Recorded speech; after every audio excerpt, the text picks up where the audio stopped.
in the entirety. Thank you, Madam Speaker. Thank you, Honorable Eddie. Senator Abbas Sheikh Mohammed.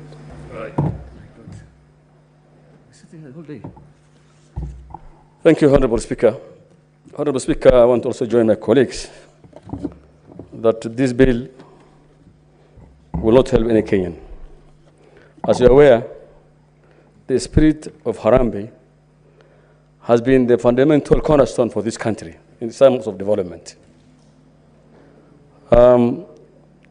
It's only after CDF and the other funds came in and the country economy improved that people want to change the spirit of brotherhood. The Harambees or the fundraisers have created cohesion in this country. That most of the poor people have really come up.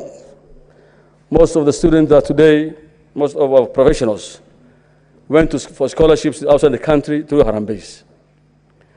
It created, fundraisers and Harambees have created love among the communities.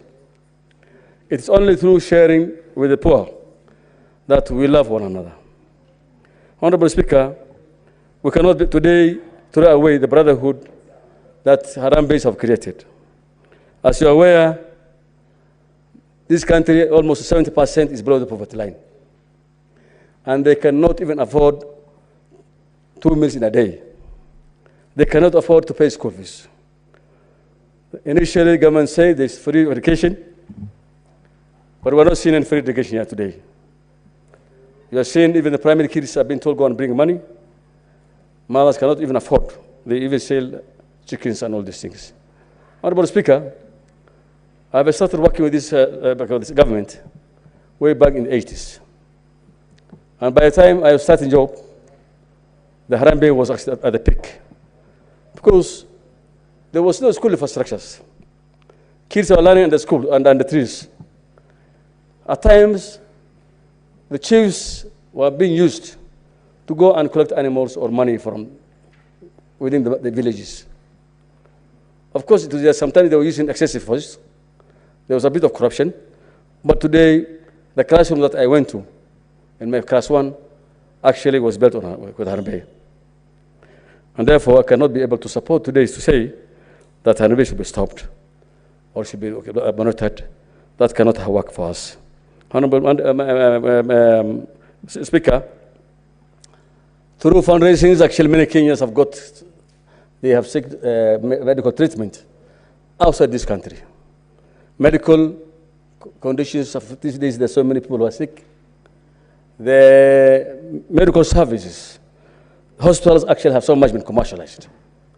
That somebody stays in an ICU or HDU in 1 night or 2 nights and 3 nights, the cost becomes just unbelievable high. It is through Harambees that we're able to save people, the dead bodies, from mortuaries because they've been held custody until money is paid back. Honorable Speaker, I will agree that I will say that the corrupt are not the poor people.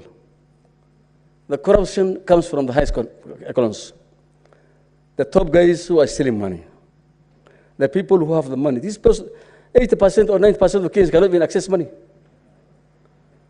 They survive on only Harambees and goodwills of their friends and the next of kins. So if anybody wants to stop corruption through stopping Harambee, I think that's very wrong. What I will say is that those who still pay more and more Harambee so that this money can come back to the public. If you say there's no Harambee, then those who stole, the corrupt people will keep the money in the banks or even overseas. So I think we will encourage more Harambees. If you will ask me, that we will say so that at least the little they pay back, I think can be able to help the people that they have stolen their money.